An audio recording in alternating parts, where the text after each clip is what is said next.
ये दोस्त आज की क्लास में हम लोग देखने वाले हैं न्यूटन के गति का नियम। जड़त्व देखने वाले हैं न्यूटन के गति का नियम जड़त्व। इसका पहले हम लोग डिफिनेशन देख लेते हैं एवं बाद में इससे आधारित हम लोग क्वेश्चन आंसर करेंगे। चलिए, जड़त्व इनेर्शिया यह किसी पदार्थ का वह गुण है जिसके कारण वह पदार्थ अपने अवस्था परिवर्तन का विरोध करता है, अर्थात वो जिस गति में है वह उसी गति में रहना चाहता है। गति है तो वह गति में रहना चाहता है, अगर वह रुका है तो वह रुके रहना चाहता है। जड़त्व दो प्रकार के होते हैं, गति का जड़त्व और विराम का जड़त्व। जब वस्तु गति में होती है तो उसे गति का जड़त्व कहते हैं, जब वस्तु स्थिर अवस्था में होती है तो उसे विराम का जड़त्व कहते हैं। चलिए, इससे आधारित अब क्वेश्चन आंसर देखने वाले हम लोग। सभी बल में होता है, सभी बलों में होता है, तो ऑप्शन ए है परिणाम और दिशा दोनों, ऑप्शन बी है घनत्व, ऑप्शन सी है दिशा, ऑप्शन डी है परिमाण। तो इसका सही आंसर है परिमाण, ऑप्शन ए परिमाण और दिशा दोनों होते हैं। नेक्स्ट क्वेश्चन दूसरा हम लोग देखते हैं, घर्षण बल डैश कार्य करता है। ऑप्शन ए बल की दिशा के लंबवत, ऑप्शन बी है बल की दिशा में किसी कोण पर, ऑप्शन सी है बल की दिशा में, ऑप्शन डी है बल के दिशा के विपरीत। तो इनका सही आंसर हो जाएगा ऑप्शन नंबर डी बल के दिशा के विपरीत। नेक्स्ट क्वेश्चन देखते हैं, क्वेश्चन नंबर 3, किसी रॉकेट का उड़ान भरना डैश द्वारा समझा जा सकता है। तो ऑप्शन ए है ऊर्जा संरक्षण के नियम, ऑप्शन बी है संवेग संरक्षण के नियम, ऑप्शन सी है गति के पहले नियम, ऑप्शन डी है गति के दूसरे नियम। तो इसका सही आंसर हो जाएगा ऑप्शन नंबर 3 का ऑप्शन नंबर बी संवेग संरक्षण का नियम। निम्न में से किस सिद्धांत के अनुसार कोई रॉकेट अंतरिक्ष में कार्य करता है। निम्न में से किस सिद्धांत के अनुसार कोई रॉकेट अंतरिक्ष में कार्य करता है। संवेग संरक्षण का सिद्धांत, द्रव्यमान संरक्षण का सिद्धांत, ऊर्जा संरक्षण का सिद्धांत, गति संरक्षण का सिद्धांत।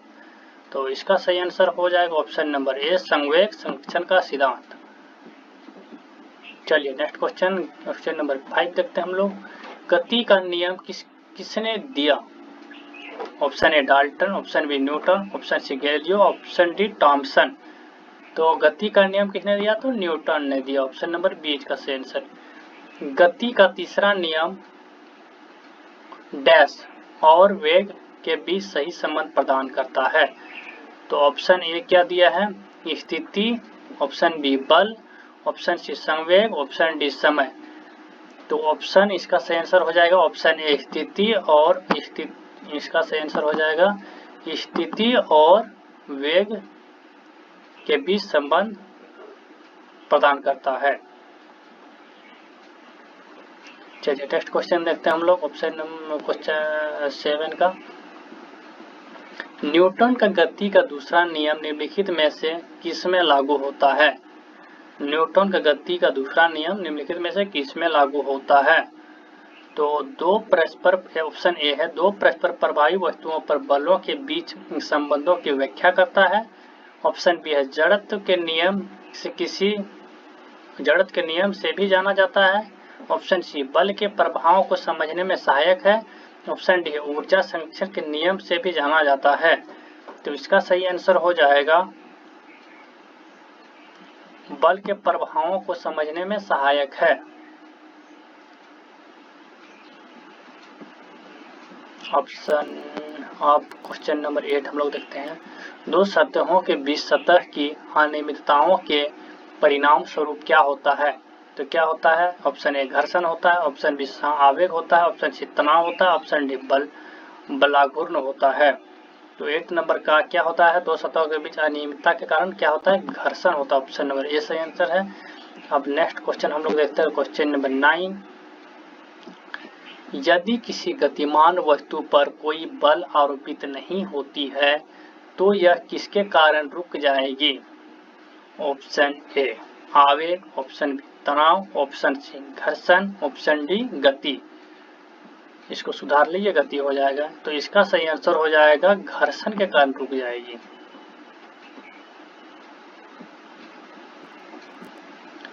चलिए नेक्स्ट क्वेश्चन देखते हैं हम लोग। क्वेश्चन नंबर 10, निम्नलिखित में से कौन सा घर्षण बल के बारे में सही नहीं है? क्या बोला है? सही नहीं है। चलिए क्वेश्चन देखते हैं हम लोग। घर्षण बल वह बल है जो संपर्क में दो सतहों के सापेक्ष गति का विरोध करता है। ये तो सही हो जाना चाहिए, यानी ये ऑप्शन नहीं होगा। चलिए नेक्स्ट क्वेश्चन देखते हैं हम लोग। घर्षण बल जो किसी सतह पर चलने फिसलने का कार्य करता है, स्लाइडिंग घर्षण करता है। बिल्कुल सही, ये सही हो जाएगी, यानी ये नहीं हो सकता। ऑप्शन नंबर पूछा है, सही नहीं है, ये तो सही है। इसीलिए मशीनों में घर्षण ऊर्जा का अवयव टूट फूट के कारण है। मशीनों में घर्षण ऊर्जा का अवयव और टूट फूट का कारण है? बिल्कुल नहीं, ये भी नहीं हो सकता है, यानी ये सही है, यानी सही नहीं है। जो बोला जो सही नहीं है उसको हम लोग को देखना है। यही आगे देखते हैं। रोलिंग घर्षण स्लाइडिंग घर्षण की तुलना में अधिक होता है। मशीनों में बॉल बेयरिंग में घर्षण कम होता है। क्या होता है? बॉल बेयरिंग में घर्षण कम होता है। घर्षण फिसलन बढ़ाने के लिए उसको बॉल बेयरिंग में ये लगाया जाता है, उसमें क्या बोलते हैं, ग्रीस मोबिल वगैरह सब स्नेहक का यूज किया जाता है। तो इसका सही आंसर सही नहीं है, यानी ये सही नहीं है, यानी ये हो जाएगा इनका सही आपका इस क्वेश्चन का आंसर। चलिए नेक्स्ट क्वेश्चन देखते हैं। एक साइकिल स्थिर त्वरण से चलायमान है, पीछे का पहिया पर घर्षण बल होगा, शून्य होगा। ऑप्शन बी अग्र दिशा में होता, ऑप्शन सी पश्चिम दिशा में होता, ऑप्शन डी ये सब। तो इसका सही आंसर क्या हो जाएगा? ऑप्शन सी पश्चिम दिशा में होगा। चलिए ऑप्शन नंबर 11 का देखते हैं हम लोग। एम द्रव्यमान की कोई वस्तु जो त्वरण ए से गतिमान है, उस पर लगने वाला बल क्या होगा?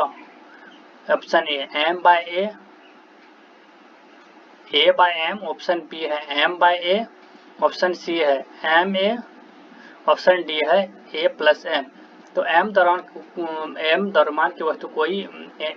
द्रव्यमान की कोई वस्तु जो ए त्वरण से गतिशील है, उस पर लगने वाला बल बोला है। तो बल बराबर हम जानते हैं एफ बाय ए होता है, एम ए बल एफ बराबर एम ए होता है। तो इसका सही आंसर सी हो जाएगा एम ए।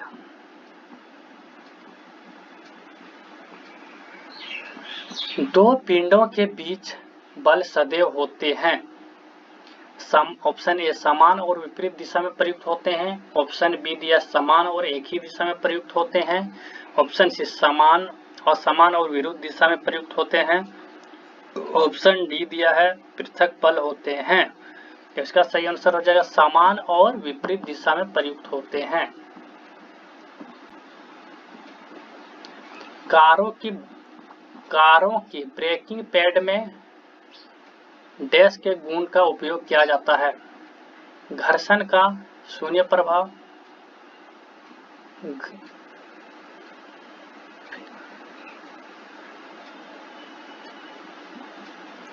व्यंज आवेग बल, ये गलत हो जाएगा, ये गलत हो जाएगा, इसको हटा दे ऑप्शन। आवेग बल तथा तनाव की क्रिया, घर्षण का नकारात्मक प्रभाव, घर्षण बल का सकारात्मक प्रभाव।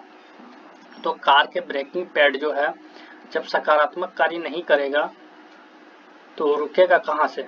इसीलिए आंसर सही क्या होगा इसका? घर्षण का सकारात्मक प्रभाव। घर्षण द्वारा किया गया कार्य होता है डैश होता है हमेशा धनात्मक, ऑप्शन बी है केवल छोटे घर्षण बल के लिए धनात्मक, ऑप्शन सी हमेशा ऋणात्मक, ऑप्शन डी है केवल बड़े घर्षण वाले के लिए धनात्मक। तो इसका सही आंसर हो जाएगा हमेशा क्या होता है? ऋणात्मक होता है।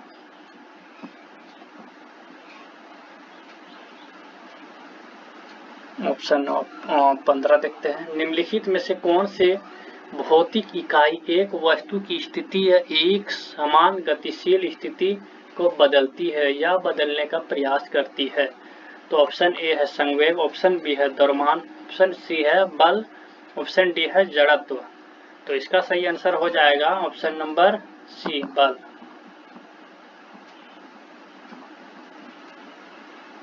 झूले पर बैठे लड़के की गति होती है। ऑप्शन ए है एक समान, ऑप्शन बी है वृत्तीय, ऑप्शन सी है असमान, ऑप्शन डी है आवृत्ति। तो ऑप्शन इसका सही आंसर क्या हो जाएगा? आवृत्ति, ऑप्शन नंबर डी आवृत्ति हो जाएगा इसका सही आंसर। चलिए नेक्स्ट क्वेश्चन देखते हैं हम लोग। निम्नलिखित में से कौन सा कथन न्यूटन के गति के तीसरे नियम के लिए सही है? बल एक ही निकाय पर लागू होता है, बल एक ही निकाय पर विपरीत दिशा में लागू होता है, बल अलग अलग निकाय पर विपरीत दिशा में लागू होता है, बल दूरी पर निर्भर करता है। तो इसका सही आंसर क्या हो जाएगा? इसका सही हो जाएगा बल अलग अलग निकाय, ऑप्शन नंबर सी, बल अलग अलग निकाय पर विपरीत दिशा में लागू होता है। चलिए आज के लिए इतना ही। अगर क्लास पसंद आए तो इसको लाइक, सब्सक्राइब एंड शेयर जरूर करें।